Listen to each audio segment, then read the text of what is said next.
Protein ಯಾರು ಎಷ್ಟೆಷ್ಟು ತೊಗೊಳ್ಬೇಕಾಗುತ್ತೆ ಅದೆಲ್ಲ ಹೇಳಿದ್ವಿ. ಬಟ್ ಆದರೆ ಇವತ್ತು ತುಂಬ ಇಂಪಾರ್ಟೆಂಟ್ ಆಗಿ ಕಾರ್ಬೋಹೈಡ್ರೇಟ್ಸ್ ಬಗ್ಗೆ ಮಾತಾಡುವ. ಸೊ ಕಾರ್ಬೋಹೈಡ್ರೇಟ್ಸ್ ಬಂದು ಇಂಪಾರ್ಟೆಂಟ್, ವೆರಿ ಇಂಪಾರ್ಟೆಂಟ್. ತುಂಬ ಜನ ಕಾರ್ಬೋಹೈಡ್ರೇಟ್ಸ್ನ ಕಟ್ ಮಾಡಿಬಿಟ್ಟು ವೆಯ್ಟ್ ಲಾಸ್ ಮಾಡ್ಕೊಳ್ಳಿಕ್ಕೆ ಹೋಗ್ತಾರೆ, ಬಟ್ ಅದು ರಾಂಗ್. ಬಟ್ ಆಕ್ಚುಲಿ ಕಾರ್ಬೋಹೈಡ್ರೇಟ್ಸಲ್ಲಿ ನಿಮಗೆ ಎರಡು ಥರ ಕಾರ್ಬೋಹೈಡ್ರೇಟ್ಸ್ ಬರುತ್ತೆ. ಒಂದು ಬಂದು ಸಿಂಪಲ್ ಆ್ಯಂಡ್ ಇನ್ನೊಂದು ಬಂದು ಕಾಂಪ್ಲೆಕ್ಸ್. ಸೊ ಸಿಂಪಲ್ ಬಂದು ಬೇಗ ಡೈಜೆಷನ್ ಆಗ್ತದೆ, ಕಾಂಪ್ಲೆಕ್ಸ್ ಬಂದು ಅಂದರೆ ಸ್ವಲ್ಪ ನಿಮ್ಮ ಬಾಡಿಗೆ ಕಷ್ಟಕರವಾಗಿ ಡೈಜೆಷನ್ ಆಗ್ತದೆ. ಆ ಕಾಂಪ್ಲೆಕ್ಸ್ ಕಾರ್ಬೋಹೈಡ್ರೇಟ್ಸ್ನ ನೀವು ಯಾವಾಗ ಕೊಡ್ತೀರೋ ಆಟೋಮೆಟಿಕಲಿ ನಿಮಗೆ ಸ್ಲೋ ಆಗಿ ಬ್ರೇಕ್ ಡೌನ್ ಆಗೋದ್ರಿಂದ ನಿಮಗೆ ಬಾಡಿಗಡೆ ಇನ್ಸುಲಿನ್ ರಿಲೀಸ್ ಅಂತಂದರೆ ಗ್ಲೂಕೋಸ್ನ ತುಂಬ ಸ್ಲೋಲಿ ರಿಲೀಸ್ ಮಾಡ್ತದೆ. ಯಾವಾಗ ಗ್ಲೂಕೋಸ್ ತುಂಬ ಸ್ಲೋಲಿ ನಿಮ್ಮ ಬಾಡಿಗಡೆ ರಿಲೀಸ್ ಆಗುತ್ತೋ ಆಟೋಮೆಟಿಕ್ಲಿ ನಿಮ್ಮ ಬಾಡಿಗಡೆ ಬ್ಲಡ್ ಶುಗರ್ ಲೆವೆಲ್ ಸ್ಪೈಕ್ ಆಗಲ್ಲ, ಇಲ್ಲ ಹೈಕ್ ಆಗಲ್ಲ, ಯಾವ್ದಾದ್ರು ತೊಗೊಬೋದು.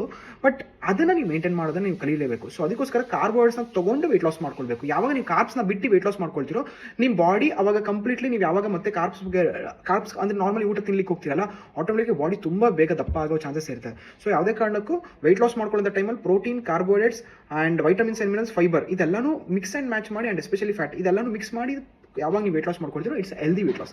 ಸೊ ನಾವು ವಿಡಿಯೋ ಟ್ರಾನ್ಸ್ಫಾರ್ಮೇಷನ್ ಅಂತ ಮಾಡ್ತೀವಿ.